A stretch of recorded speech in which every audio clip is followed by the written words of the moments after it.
नमस्कार, मैं हूं अंकुर और आप देख रहे हैं सत्यहिंदी.com। आइए एक नजर डाल लेते हैं अब तक की सुर्खियों पर।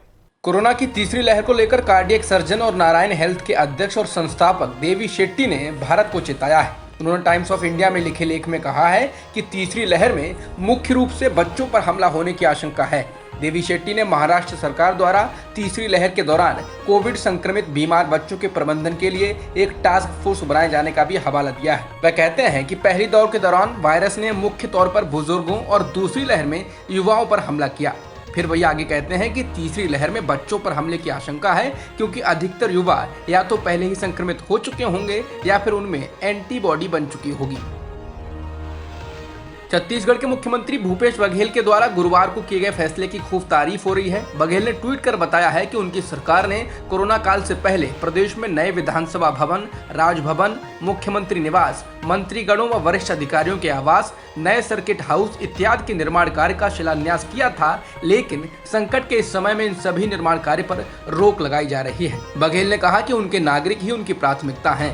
हालांकि दूसरी ओर देश की राजधानी दिल्ली में 20,000 करोड़ रुपए का सेंट्रल विस्टा प्रोजेक्ट का काम जोर शोर से चल रहा है। हिंदुस्तानी शास्त्रीय संगीत के जाने माने क्लासिकल गायक रहे राजन मिश्रा के बेटे रजनीश मिश्रा ने कहा है कि प्रधानमंत्री का आवास कुछ वक्त बाद भी बन सकता है और इसमें लगने वाले पैसे को स्वास्थ्य सुविधाओं में लगाया जाना चाहिए, जिससे इस महामारी में लोगों की जान बचाई जा सके। बता दें कि महामारी से पस्त हो चुके भारत की राजधानी दिल्ली में सेंट्रल विस्टा प्रोजेक्ट पर तेज गति से काम चल रहा है। सामाजिक चिंतकों का कहना है कि इस बेहद खराब वक्त में सेंट्रल विस्टा के काम को रोक दिया जाना चाहिए था। देश में कोरोना के टीकों की कमी के बीच दिल्ली हाईकोर्ट ने केंद्र सरकार को जमकर लताड़ लगाई है। दिल्ली हाईकोर्ट ने केंद्र सरकार से कहा है कि आप फोन कॉल लगाने पर टीकाकरण से संबंधित एक ही चिड़चिड़ा संदेश चलाए जा रहे हैं, जबकि आपके पास वैक्सीन है ही नहीं। कोर्ट ने कहा कि आप लोगों का टीकाकरण नहीं कर रहे हैं, लेकिन इसके बावजूद आप ये कह रहे हैं कि वैक्सीन लगवाएं। कोर्ट ने फटकार लगाते हुए कहा कि कौन लगवाएगा वैक्सीन जब है ही नहीं। भारत में कोरोना के टीकों की लगातार कमी बनी हुई है। कई राज्यों ने एक निश्चित आयु वर्ग के लोगों के लिए टीकाकरण रोक तक दिया है। इस बीच राष्ट्रीय तकनीकी सलाहकार समूह यानी NTAGI ने कहा है कि कोविशील्ड की 2 खुराक के बीच अंतर बढ़ाकर 12 से 16 सप्ताह किया जाना चाहिए। इसके अलावा जो व्यक्ति कोरोना पॉजिटिव हो गया है उसको ठीक होने के 6 महीने बाद वैक्सीन लगाई जानी चाहिए।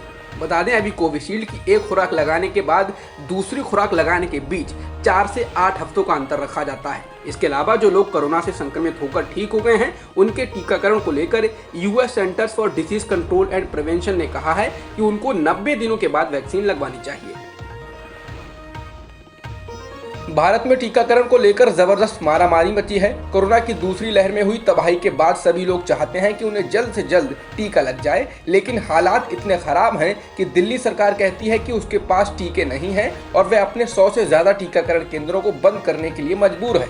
इसके अलावा महाराष्ट्र के बाद अब कर्नाटक की सरकार ने भी फैसला किया है कि वह शुक्रवार से 18 से 44 साल की उम्र वाले लोगों को टीका नहीं लगाएगी, क्योंकि उसके पास वैक्सीन की कमी है।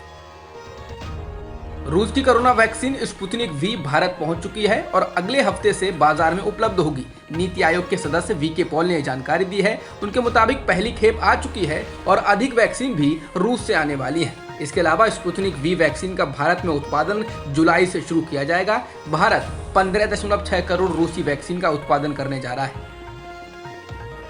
ऐसे हालात में जब देश के करीब 700 जिलों में से 533 जिलों में संक्रमण खतरनाक स्तर की तेजी से फैल रहा है, तो क्या उपाय किए जाने चाहिए? सरकारी संस्था Indian council of medical research यानी ICMR के प्रमुख डॉक्टर बलराम भार्गव का कहना है कि देश के अधिकतर हिस्सों में 6 से 8 महीने लॉकडाउन होना चाहिए। ऐसे हालात में जब देश के करीब 700 जिलों में से 533 जिलों में संक्रमण खतरनाक स्तर की तेजी से फैल रहा है, तो क्या उपाय किए जाने चाहिए? सरकारी संस्था Indian council of medical research यानी ICMR के प्रमुख डॉक्टर बलराम भार्गव का कहना है कि देश के अधिकतर हिस्सों में 6 से 8 हफ्तों का लॉकडाउन होना चाहिए। वह न्यूज एजेंसी रॉयटर्स को दिए एक इंटरव्यू में बात कर रहे थे। उनका ये इंटरव्यू तब आया है जब 2 दिन पहले ही केंद्र सरकार ने कहा है कि देश के 533 जिलों में पॉजिटिविटी रेट 10% से ज्यादा है।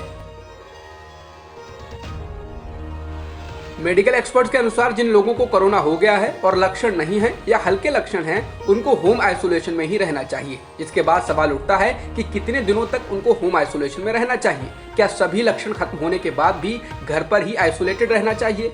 स्वास्थ्य मंत्रालय के द्वारा जारी दिशा निर्देशों के अनुसार लक्षण दिखने के कम से कम 10 दिनों के बाद तक और लगातार 3 दिनों तक बुखार नहीं आने पर होम आइसोलेशन खत्म किया जा सकता है। मंत्रालय के अनुसार आइसोलेशन खत्म होने के बाद व्यक्ति को कोरोना टेस्ट कराने की जरूरत नहीं है। उत्तर प्रदेश बिहार की ही तरह मध्य प्रदेश में भी नदियों में शव को बहाया जा रहा है। मध्य प्रदेश के पन्ना में कुछ दिन पहले स्थानीय रोंज नदी में 5-6 लाशें मिली थीं, लेकिन अब देवास जिले में नर्मदा नदी में शव को डाले जाने का वीडियो सामने आया है। इस वीडियो में पीपी किट पहने कई लोग नाव में रखे शव को नर्मदा नदी में डाल रहे हैं। ग्रामीणों ने इस बारे में पुलिस को बता दिया है। पुलिस का कहना है कि इस वीडियो की जांच की जा रही है। वीडियो में दिख रहे लोग स्थानीय खेतगांव इलाके के बताए जा रहे हैं। कांग्रेस के पूर्व अध्यक्ष राहुल गांधी ने प्रधानमंत्री मोदी पर निशाना साधा है। उन्होंने ट्वीट कर कहा है कि वैक्सीन, ऑक्सीजन और दवाओं के साथ पीएम भी गायब हैं। बचे हैं तो बस सेंट्रल विस्टा, दवाओं पर जीएसटी और यहाँ वहाँ पीएम के फोटो। दिल्ली में कोरोना की स्थिति को लेकर दिल्ली के उप मुख्यमंत्री मनीष सिसोदिया ने कहा है कि दिल्ली में पॉजिटिविटी रेट कम हुआ है। सिसोदिया ने कहा कि 15 दिन पहले दिल्ली का पॉजिटिविटी रेट करीब 35% पहुंच गया था, जो अब घटकर करीब 14% हो चुका है। इसके अलावा अस्पतालों में बेड भी खाली हुए हैं। ऑक्सीजन की डिमांड भी कम हुई है। ऑक्सीजन की डिमांड घटकर 582 मीट्रिक टन रोजाना हो गई है। कर्नाटक के चामराजनगर जिले के अस्पताल में 24 कोरोना मरीजों की मौत को लेकर न्यायमूर्ति एएस वेणुगोपाल गौड़ा के नेतृत्व वाले पैनल की प्रारंभिक रिपोर्ट में कहा गया है कि इनकी मौत ऑक्सीजन की कमी के कारण ही हुई। पैनल की रिपोर्ट में कहा गया है कि अस्पताल और जिला प्रशासन की विफलता के कारण पिछले सप्ताह चामराजनगर में 24 कोविड-19 रोगियों की मृत्यु हो गई। अस्पताल में 2 मई को रात 10:30 बजे के बाद से 4 घंटे तक ऑक्सीजन की सप्लाई नहीं थी, जिसके कारण इन मरीजों की मौत हो गई। महाराष्ट्र में कोरोना के कारण बनी स्थिति को देखते हुए पाबंदियों को आगे बढ़ाने का फैसला किया गया है।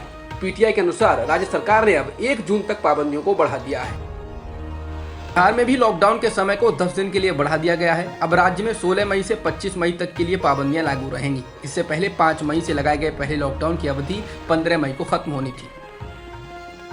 अमेरिका के न्यू जर्सी में एक हिंदू मंदिर में मरम्मत व रखरखाव का काम इस आरोप पर रोक दिया गया कि वहां श्रम कानूनों का उल्लंघन हुआ, जबरन काम कराया गया, कम पैसे दिए गए, भारत से लोगों को मानव तस्करी के जरिए ले जाया गया। एक मजदूर के मारे जाने की खबर भी है। पीड़ित लोग दलित हैं। स्थानीय ऑनलाइन अखबार NJ.com का कहना है कि न्यू जर्सी के इस मंदिर में राजस्थान से लाए जाए गए मजदूरों को रोजाना 13 घंटे काम कराया गया। उन्हें सिर्फ $1.20 यानी लगभग 85 रुपए प्रतिदिन की दिहाड़ी दी गई।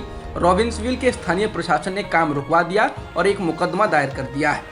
दायर मुकदमे में कहा गया है कि राजस्थान से 200 लोगों को धार्मिक अप्रवास के तहत अमेरिका ले जाया गया। उन्हें भारत में जितने पैसे देने की बात कही गई उतना नहीं दिया गया। उनसे जबरन काम कराया गया। मुकदमे में कहा गया है कि इन लोगों के अमेरिका पहुंचते ही उनका पासपोर्ट जब्त कर लिया गया। उन्हें बंद कमरे में कड़ी सुरक्षा के बीच रखा गया, जिससे बाहर वे नहीं निकल सकते थे।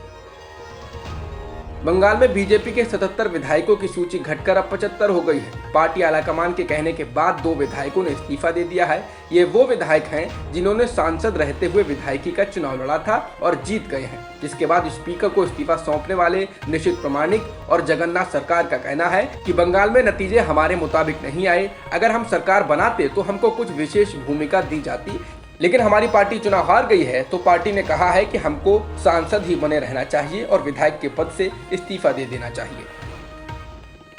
इजराइल और फलस्तीनियों के बीच हवाई हमले और लगातार दागे जा रहे रॉकेट से लोगों को डर है कि जल्द ही ये लड़ाई एक पूर्ण युद्ध का रूप न ले ले। गाजा के उग्रवादियों ने भी अभी तक 1000 से अधिक रॉकेट दागे हैं। इसके अलावा इजराइल ने भी सैकड़ों हवाई हमले किए हैं, जिसमें उसका दावा है कि उसने इस्लामिक समूह के कई कमांडर्स को मार गिराया है। इस हिंसक लड़ाई में अभी तक 60 से अधिक फलस्तीनी लोगों की जान जा चुकी है, जिसमें कम से कम 14 बच्चे हैं और 6 इजरायली लोगों की भी जान जा चुकी है। सत्य हिंदी का ऐप डाउनलोड करें गूगल प्ले स्टोर पर।